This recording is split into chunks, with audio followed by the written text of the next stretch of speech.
and sustainable development.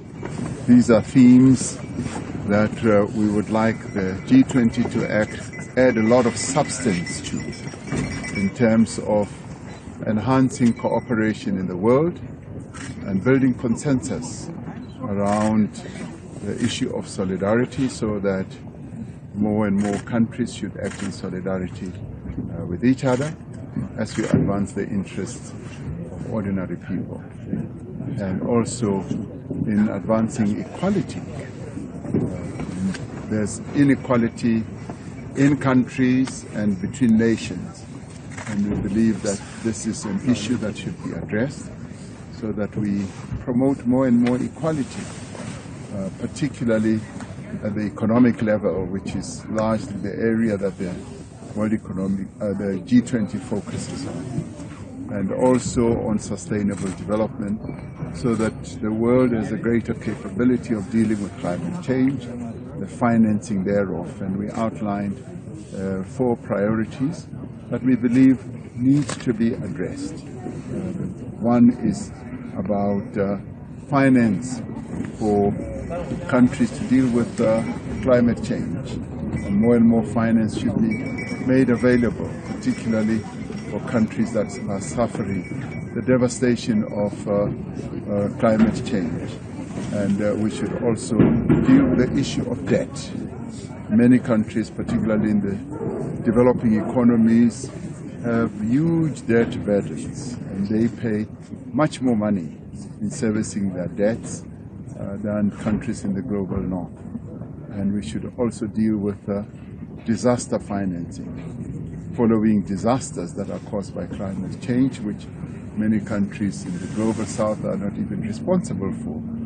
They have to pay a lot of money year in and year out to deal with the devastation that they suffer from climate change. So we like innovative ways of either insurance or financing and greater access to finance. And the other important issues with critical minerals. We said we would like to reach consensus on the issue of the beneficiation of minerals that are produced in the developing economy world, particularly in Africa. And through all this, we are going to put Africa at the center stage of what the G20 should deal with. And so in the end, we've also had a lot of discussions with investors, potential investors, and we've flown the South African flag high, but we've also demonstrated more clearly about South Africa being a great destination for investment. And our interaction with various business people, and there were many here, has been very positive.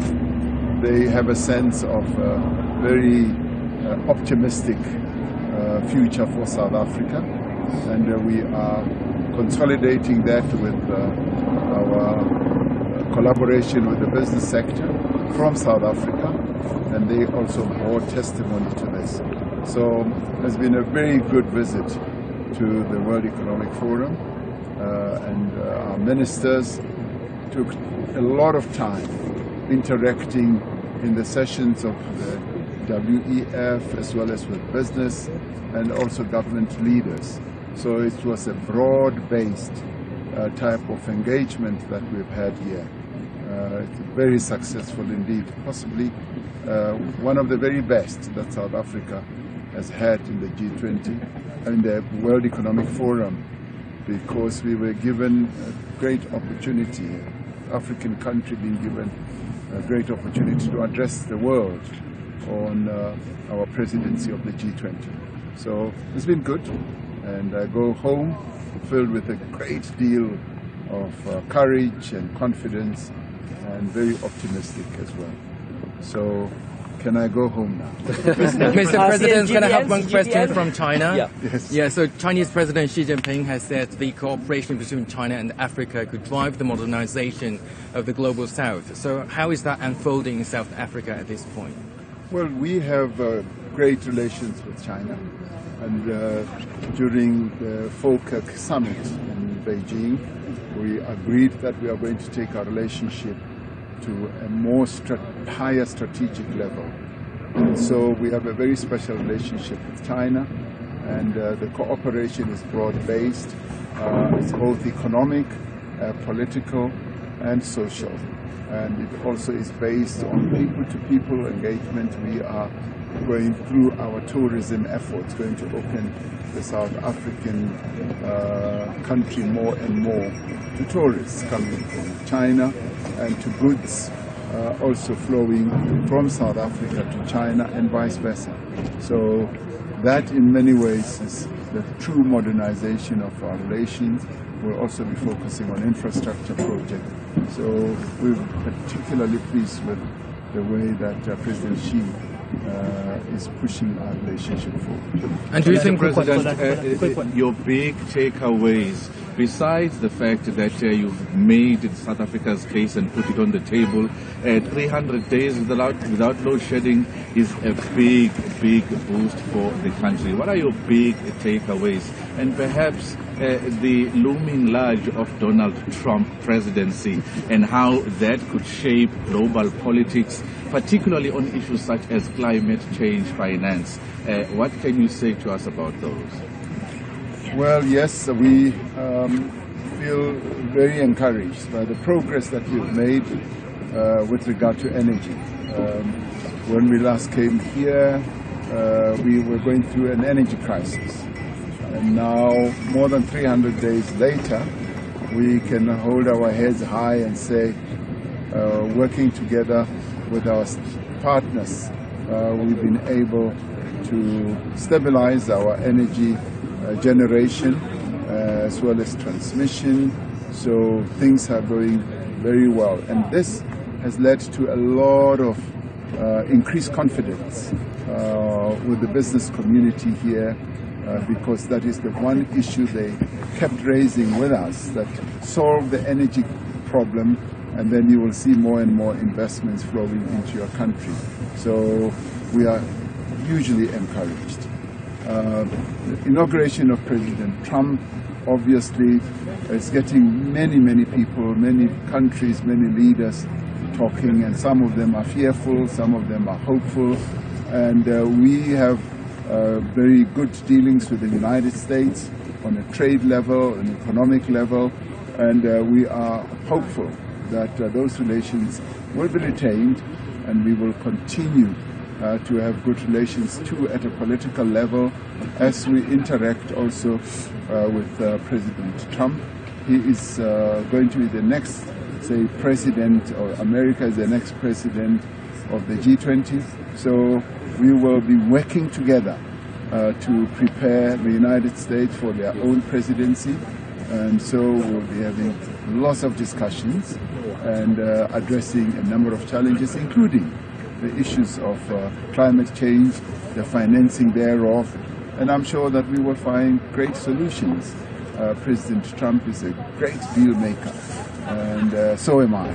So we will be able to work together. Mr. President, Heidi Jaka from NCA. I just want to ask you, is there a reason why you didn't attend Trump's inauguration? And you're speaking about how he's a great deal maker, but are you worried about the relations between between South Africa and the US now that he's president, given his remarks? No, I'm not worried about our relations.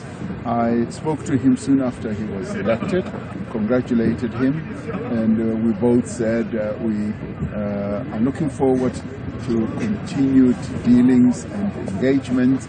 I was not able to go to the United States because I was very busy with my party political work. We were holding our strategy session, which is a very important strategy session, which is called a Lekgotla, and no ANC president ever stays away from there. So that took precedence.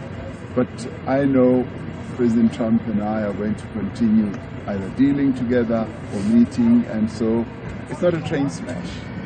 Thank you, Mr. President. One last question. Sorry, sir. Yes. Donald Trump grabbed headlines over the weekend, launching a cryptocurrency meme coin. Can we expect to see a Ramaphosa coin? And what are your thoughts on the adopting a Bitcoin strategic reserve Could South Africa follow suit if the US were to pass such legislation? Well, we are, and our financial institutions have been looking at this whole issue of cryptocurrency, and it's a reality that is descending on the world, and all countries, most countries have to look at it very carefully, and so are we.